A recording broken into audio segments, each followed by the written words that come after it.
What's good, y'all? It's Taj Rockitt, aka Mr. Highly Motivated, baby. Here to get you motivated, baby, and we out here at Bonita Cove here in San Diego, California. And we here for Functional Fitness Fridays, episode number 36. And we gonna do more than hit you with a couple of tricks, because today, what we talking about is the jumping pulse squats. That's right, baby. We gonna be jumping, we gonna be pulsing, we gonna be hitting up these squats, and you gonna be hot to try, you know what I'm saying, baby? So I'm gonna go ahead and show you option number one, then I'm gonna hit you with the two other options that are great for all fitness levels if jumping is just not in your repertoire.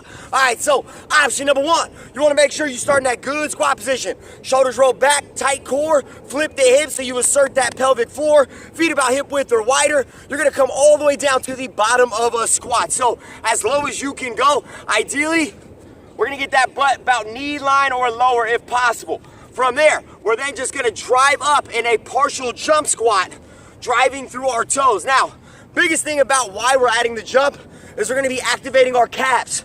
We're gonna be activating those glutes a little more. We're gonna be activating those quads, really having to brace for that impact, but we're still really getting in that whole lower leg region, more reps, less time off the ground, less time coming all the way up, and we're really gonna be isolating those big muscle groups and getting those feet mobilized, those calves once again reiterated on those calves, because a lot of times when we do legs, we usually don't see those calves getting activated. So once again, feet about hip width or wider, tighten the core, shoulders up, chest up, eyes up, coming all the way down to the bottom of the squat and then driving off those toes. Notice, my entire foot is coming off of the ground. Not only that, I'm driving off my foot. Well, you gotta remember, your big toe, ligament coming from the big toe, that is a natural spring that your body has, and we forget to use a lot of times. A lot of times, I see individuals jump flat-footed, and they land really hard flat-footed. What you wanna do is you wanna drive up off the toe, and then land back on the toe and lightly set that heel back down. So you're using your entire body like a spring, and you want to think of your muscles and the whole elasticity of the muscles as a rubber band, snapping, retracting, and that's going to help you with that body fat burn, that muscle hurt, and that positive spin that you're going to feel on life. So once again, you're coming down and you're thinking about how high you can go, but still staying in that partial squat position. Your butt is coming up and down a few inches, but the goal is to never stand all the way up. We want to stay in that active state. We want to stay as low as we can for as long as we can, so our thighs are under constant tension. What you're also going to notice with the jump, it's going to help you start to get deeper in your squat. Every time you land, gravity's going to help you get a little lower. Your butt's going to get a little closer to the floor. And if you have tight hip flexors, if your piriformis is tight, if your glutes, if you have a hard time firing those glutes, guess what? You're gonna start opening up that entire hip region where we hold a lot of stress, and you're gonna realize that you're now becoming more elastic and less plastic every single rep, every single breath. That's right, baby. So if you're having a hard time, just maintaining the tight core, eyes up, chest up. I like to keep my hands around my collarbone, because if we drop our hands, our eyes come down. So ideally, keeping those eyes up, right around, our hand up, right about the collarbone, eyes up at all times. If you're having a hard time with the jump, once again, the jump is not huge. We're not looking for crazy air time unless you want that extra. But option number two, you can still activate the calves, still be in that deep squat, still getting those pulses, but we're gonna be doing a pulse squat to calf raise. So, gonna be about feet about hip width or wider, coming all the way down to deep squat down, driving up and then coming back down. Notice, my butt and everything is coming up slightly, but I'm also, notice my feet, I'm coming up, activating those calves, eyes up, chest up, keeping my core active, hands up. Make sure you keep those shoulder blades rolled back. What happens a lot of times when we have our chest up like this, if you get tired and you look down, what's gonna happen is we go around those shoulders and we end up here. That's not gonna do anything for our long-term posture success. We wanna make sure we are telling our body what we want it to do and when we want to do it, all right? So once again, feet about hip width wider, core's tight, eyes up, chest up, hands up, coming all the way down, driving up on those toes, still staying low. Every time you land, let your butt go down a little deeper. Once again, this is allowing you to create more range of motion in the entire body, activating calves, activating quads, activating glutes and hammies, activating the core, activating that cardio system. If you keep moving quick enough, you're activating a little bit of everything, specifically from that midsection down, if you maintain that deep squat and try not to I mean, I'm telling you, just because it burns doesn't mean you need to stop. Burning is where the change happens. The whole point of this movement is to create the elasticity, the muscle density, and to create long-term change and growth in that whole midsection and lower region. Now, if option number 2 isn't for you, option number 3, we just do flat-footed pulsing squats without the calf raise added. So, you want to see it from the side? Shoulders roll back, eyes up, chest up, coming all the way down, and now we're just keeping our feet on the ground, keeping those hands up, however you want to do them, but make sure we're not looking down. You always keep a squeeze in the upper back, squeeze in between those scaps, those scapulas, so you always have good posture, proud chest. You're gonna be walking around, somebody's gonna be like, you've been working on your posture, you look real proud, real confident, real strong. I'm telling you, say it with your chest, and just up and down, nice and easy. If you feel that knee valgus, you feel that those knees are starting to cave in, push them out. Not only is pushing them out gonna protect those knee joints, you're also gonna access the outside of your glutes a little bit more. So push those knees out, keep those hands up, and we're looking for that 4 to 6 inches of movement, no more, no less. Because you wanna make sure you're staying in that burn and earn zone. That 4 to 6 inches, that's all you need. You don't need any more than that. Because if you start to come up, that's when you're giving your muscle a breather. The big thing about this movement is you're keeping your muscles under tension the entire time that you're getting it in. Now, option number 3, if you ever need to come out of it, it's all good. Like if it just starts to burn, I'll tell you what our goal is in terms of work rate. But if it starts to burn too long, you can always come out, take a breather, knock out a regular squat, and then go right back into it when you're ready.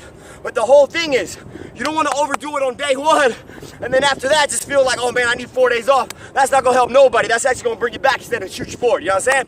Now, the goal with this movement, we're looking for TUT, baby, time under tension. We're looking for time under tension. 30 seconds on, 30 seconds off. We're just going to be doing a 1-to-1 ratio on that work to rest. 30 on, 30 off, 30 on, 30 off. Reason being, there's a lot going on with this movement. As you get tired, posture, lower back, upper back, mid back, all the back, the glutes, everything starts to fail if you get too tired and don't give yourself enough rest. So we want to make sure we're giving ourselves enough rest and work ratio, that 1-to-1. So 30 on, 30 off, 3 times through. Take a 1-minute break, and then you're doing 2 more rounds of that. So 3 total rounds of 30 seconds on, 30 seconds off. 3 times, 1-minute break after that. 2 more times, so 3 rounds into 3 rounds. And you're gonna find soon enough that your booty gonna get close to that ground. You know what I'm saying, baby? So, one more time, option number 1. You wanna make sure you're going into a wide-footed stance. Shoulders roll back, eyes up, chest up, core tight, flip the hips, squeeze the glutes, going all the way down to deep squat down, as low as you can go. Now, once again, it's a jump squat. So it's jumping pole squats. Jumping up, driving off those toes. Once again, from that side version. Notice I'm driving my feet down, down, down, but I'm still in that deep squat position the entire time. Reason being, you want to use that natural spring that you have under that big toe that's shooting up those calves. You're going to be mobilizing those feet, turn on those calves, keeping those quads moving, keeping those glutes looking like the gods. Gonna keep your core tight. Your whole body's gonna get burning, and you're gonna have sweat spitting off your body just like it is on me. Option number 2, if number 1 ain't for you, we're gonna be doing that deep squat pulse. We're gonna go pulsing squats to calf raise. Once again, eyes up, chest up, hands up, still staying in that active deep squat position, not letting those knees cave in. Teach them how to behave, baby. Push them out, and you're gonna know what I'm talking about. Option number 3, if 2 is no longer for you and me, you can just do the regular pulsing squats. So feet about hip width, coming all the way down. Once again, you gotta push your butt down. Your butt's not gonna magically just go down if you don't tell it you wanna go down. Now, during your pulsing squat, if you're in that deep pulsing squat, and you find yourself starting to topple over, once again, eyes up, chest up, but wiggle your toes. Wiggle your toes at the bottom of the squat. What's gonna happen is, if you wiggle your toes, you're naturally gonna shift your butt back. There's no way that you're able to put your weight into your toe region while wiggling. It's just literally humanly impossible. So, if you wiggle your toes, it will shift your butt back. It will help take the load off of your knees. It will then dump it into your quads and your glutes, and you're gonna be able to open up those hips a little bit more, help you with the eyesight gazing forward, chest up. It will help you be more productive and more constructive. You know what I'm saying, baby? So, Every time you're doing this, reevaluate your core contraction. Make sure your core is engaged. If you do not tell your core how to behave, it may not stay engaged. So you got to be brave and remind yourself, look, even though you want to crank out as many reps as possible, sometimes you got to put that ego to the side. Sometimes you got to decide to put that ego to the side and check yourself before you wreck yourself, literally. If you do not stop yourself amidst the term or the time that you may be hurting yourself, you may actually be pushing yourself backwards instead of forward, which we all know that you want to go. Once again, 30 seconds on, 30 seconds on, 30 seconds off, 3 rounds, 1 minute between rounds, 3 total rounds of those 3 rounds. And you're gonna be looking good from the ground down, you know what I'm saying, baby? So, one last time, I'm gonna speed through these 3 main options of the jumping pole squats, and you're gonna give it everything you got, you know what I'm saying, baby? So, option number 1, feet about hip width or wider, shoulders roll back, core tight. We're gonna go all the way down to the deep squat, hands up by the collarbone, and you're gonna drive off of those toes. You're in that partial deep squat, and you're driving off of those toes, getting a little bit of air time, activating those calves, those quads, those glutes, little bit of hammy. You're starting to get some foot mobilization. If you find that you have tight feet, this is a great way to start turning on that natural spring, shooting out from under your big toe. Just boom, boom, boom. It's not about height. It's about consistency, efficiency, maintaining good posture, maintaining good form. Option number 2, if number 1 ain't for you, we're gonna be doing pulsing squats with calf raises. So you're gonna come feet about hip width or wider, going all the way down, popping up on those toes, up on those toes, up on those toes. Always activating your calves. If you can, pause for one at the top, pause for one at the top. Really turn that calf on. I know you've seen a lot of people be like, you need to hit leg day. A lot of times people just need to turn on their calves and you need to start working those toes. If you're unable to flex your toes individually like fingers, I'm not yet either, but if you're not, guess what? We got some work to do. I don't know if you noticed, I got minimalist shoes on right now, Vivo Barefoot, baby. Great way to start teaching you how to become independent. Every single toe, everywhere you go. Option number 3, if number 2 ain't for you or me, once again, you're gonna come down, deep pulsing squats. Weight is in the heels, wiggle the toes so you sit all the way back. Eyes up, chest up, push those knees out, and just stay as low as you can, core tight.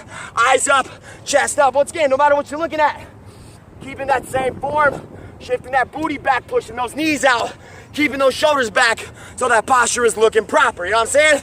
So, final reminder, 30 seconds on, 30 seconds off, 3 rounds through. 3 times through that 30-30, take a 1 minute off of that 30-30 to 2 more rounds of that big round. 9 total rounds of 30 seconds on. I'm telling you, you got this. Hey, you just gotta put yourself in that uncomfortable situation. It don't matter if you're in a park or if you're under a street lamp after dark, you know what I'm saying? You can get it done. Make sure you're having fun though. Once again, it's Taj Rockitt, okay? Mr. Highly Motivated, here to get you motivated. Bonita Cove. Looking good everywhere we go, baby. You know what it is. Episode number 36. Told you we're gonna hit you with a couple of tricks. And regardless of what people say, what you doing and where you at, you on your way to getting fit, baby. Keep it up. I'll see y'all next time. Different location, same energetic motivation, baby. Holla.